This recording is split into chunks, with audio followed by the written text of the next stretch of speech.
Okay, I'm doing these axle bearings, the front axle bearing on my 2014 Subaru Outback.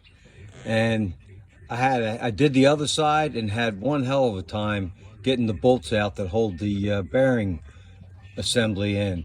So I got a little trick on this side.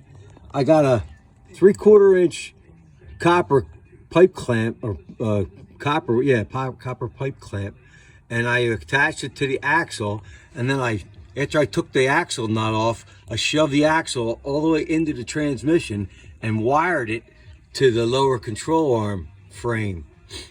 And what that did, that held the steering knuckle right here in as far as it would go, and that allowed me to get in there with a 14 millimeter socket with a short extension like that, and I was able, turn the wheel a little bit to one side or the other, and I was able to get in there.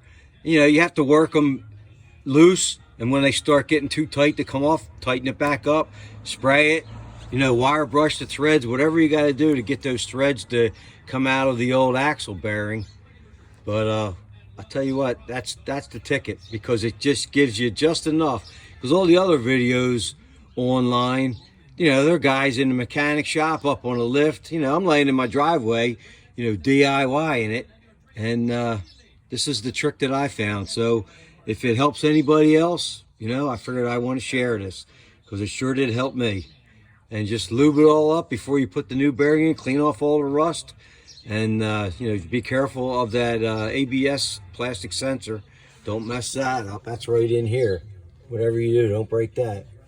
And just do it like the rest of the video show. But this is one trick that I found that nobody else had, and they looked like it was just a piece of cake to take it off, which it wasn't. It was a pain in the ass laying on my ground, on my back. So all right, man, I just figured I want to share that. Out.